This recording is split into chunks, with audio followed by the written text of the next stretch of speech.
चिड़िया का मिट्टी का घर। एक गांव के जंगल में टुनटुनी नाम की एक चिड़िया और उसकी बेटी टूनी चिड़िया और उसका पति टुन्नू रहते थे। वे बेचारे बहुत गरीब थे। उनके पास खाने को कुछ भी नहीं था। कुछ दिनों पहले टुनटुनी के पति टुन्नू जब एक फैक्ट्री में काम कर रहे थे तो उसके साथ एक हादसा होने की वजह से वह अंधा हो गया था, जिस वजह से घर की सारी जिम्मेदारी टुनटुनी पर आ गई और टुनटुनी को घर चलाने के लिए कांच की चूड़ियां बेचनी पड़ी। एक दिन की बात है।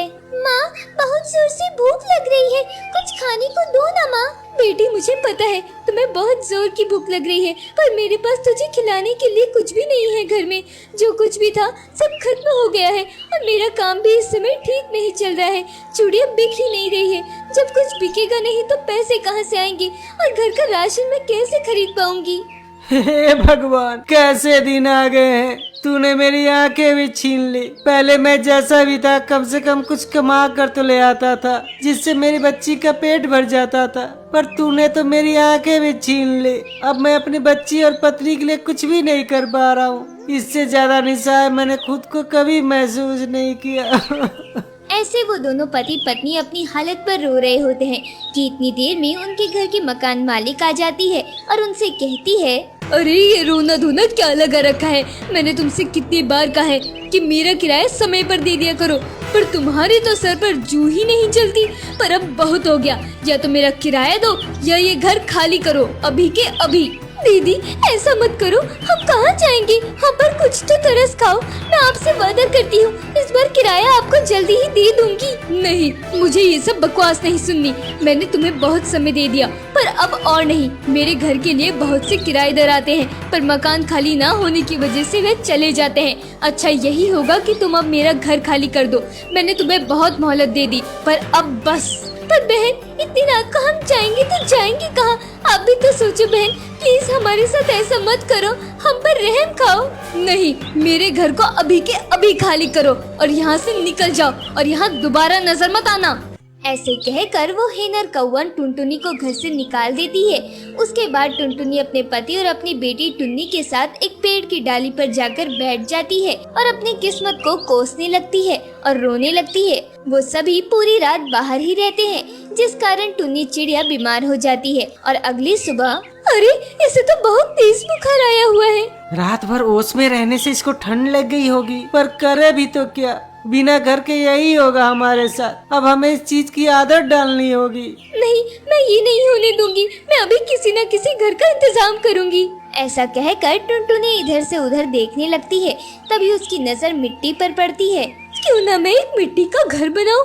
हाँ, क्योंकि गर्मी भी बहुत हो रही है तो मिट्टी के घर में सुकून भी बहुत रहेगा और हमारे सिर पर कम से कम एक छत तो हो जाएगी। ऐसा कहकर टुनटुनी मिट्टी इकट्ठी करते करते उस मिट्टी से मिट्टी का घर बना देती है, जिसमें वे अपने परिवार के साथ रह सके।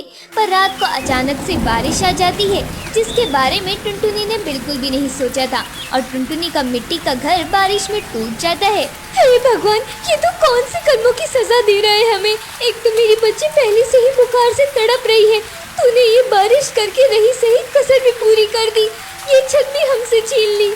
हे भगवान, अब भला और कितनी परीक्षा लेगा हमारी तू? क्या करके मानेगा तू भगवान? अगर हमें मारना ही चाहता है भगवान तो अपने पास बुला ले, पर भगवान ऐसी कष्ट मत दे। मेरी बच्ची तो पहले से बीमारी से तड़प रही है और इलाज के लिए पैसे भी नहीं है और हमारा भूख से हाल भी बेहाल है। माँ, भूख लगी है, कुछ तो खाने को दो।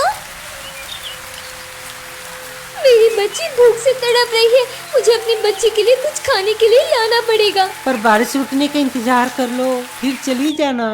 बारिश रुकने के बाद टुनटुनी जंगल से कुछ खाने के लिए लेकर आती है, अपनी बच्ची को खिलाती है, जिससे उसकी हालत में थोड़ा सा सुधार आता है। हमारे पास तो इतने पैसे भी नहीं है कि हम एक पक्का मकान बनवा लें। पता नहीं बरसात के मौसम में हमारा क्या होगा। हमें बरसात से पहले पहले एक पक्के मकान की व्यवस्था करनी होगी, जिसके हमें पैसे चाहिए होंगे। इसलिए मैं बची हुई कुछ चूड़ियाँ बेचने जा रही हूँ। बाकी अभी के लिए मैं फिर से मिट्टी का घर बना देती हूँ, कम से कम इस तपतपाती धूप से तो बचे रहेंगे। ऐसे कहकर टुनटुनी पहले मिट्टी का घर बना देती है और उसके बाद चूड़ियाँ लेकर बाजार में चली जाती है। पर आज उसकी एक भी चूड़ी नहीं बिकती, जिस कारण टुनटुनी निराश हो जाती है। रात को वो जब घर आती है तो देखती है कि टुन्नी भूख से बेहाल पड़ी है। उसकी ऐसी हालत टुनटुनी से नहीं देखी जाती है और वह जंगल से खाना ढूंढने के लिए चली जाती है। वह खाने की तलाश में जंगल में बहुत अंदर तक चली जाती है, तब भी उसे कुछ खाने के लिए नहीं मिलता और वह मायूस होकर एक जगह बैठकर रोने लगती है। हे भगवान, मुझसे मेरी बच्ची की हालत नहीं देखी जाएगी। भगवान, तू मुझे अपने पास बुला ले, पर मेरी बच्ची के लिए कुछ खाने के लिए दे दे। भगवान, तो इतना निर्दयी कैसे हो सकता है? क्या तुझे हमारी हालत पर बिल्कुल भी तरस नहीं आता है? ऐसे कहते हुए टुनटुनी बहुत रोती है। उसकी सारी बात एक परी पेड़ पर बैठी सुन रही होती है और उसकी ऐसी हालत देखकर उसे टुनटुनी पर बहुत दया आती है। उस पर दया करके वे उसके सामने आती है और उससे कहती है, टुनटुनी चिड़िया, मैंने तुम्हारी सारी बात सुन ली है।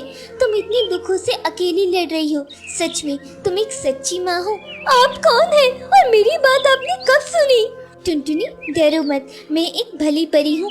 मैं यहाँ से जा रही थी कि तुम्हारी रोने की आवाज सुनते हुए मैं तुम्हारे पास आ गई और मैंने तुम्हारी सारी बातें सुन ली है। पर तुम अब निश्चिंत हो जाओ टुनटुनी चिड़िया, अब तुम्हें कोई भी कष्ट नहीं होगा।